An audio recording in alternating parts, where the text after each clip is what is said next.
മിശിഹായിൽ പ്രിയപ്പെട്ടവരെ, നാം ആഗമനകാലത്തിലേക്ക് പ്രവേശിച്ചിരിക്കുകയാണ്.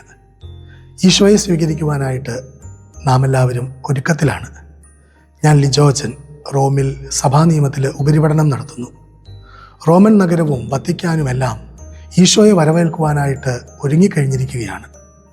തിരുവോരങ്ങളും പള്ളികളുമെല്ലാം ദീപാലംകൃതമായിരിക്കുന്നു. നമ്മൾ ആന്തരികമായിട്ട് ഈശോയെ സ്വീകരിക്കുവാനായിട്ട് ഒരുങ്ങിയോ എന്ന് ഒരു നിമിഷം നമുക്ക് ചിന്തിക്കാം. മത്തായിയുടെ സുവിശേഷം 2-ാം അധ്യായത്തിൽ ഈശോയെ സന്ദർശിക്കുവാനായിട്ട് വരുന്ന ജ്ഞാനികളെ നമ്മൾ കാണുന്നു.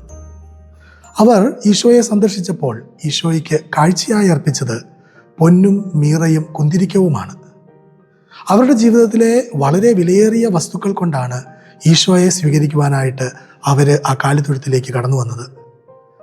പൊന്ന് വളരെ വിലയേറിയ വസ്തുവാണ്. മീറ ഔഷധമാണ്, അത് മുറിവുണക്കുന്നു. കുന്തിരിക്കം മറ്റുള്ളവരുടെ ജീവിതത്തിലേക്ക് സൗരഭ്യം പകരുന്ന ഒരു സുഗന്ധ വസ്തുവാണ്.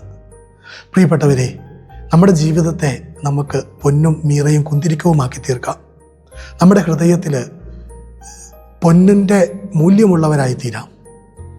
മീറ പോലെ മുറിവുണക്കുന്നവരായി തീരാം. കുന്തിരിക്കം പോലെ സൗരഭ്യം പകരുന്നവരായി തീരാം. അപ്പോൾ നമ്മുടെ ഹൃദയം ഈശോയെ സ്വീകരിക്കുവാനായിട്ട് ഒരുങ്ങും.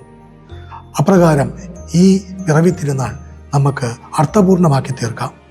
ഏവർക്കും പിറവി തിരുനാളിൻ്റെ 1000 മംഗളങ്ങൾ ഒത്തിരി സ്നേഹത്തോടെ നേരുന്നു.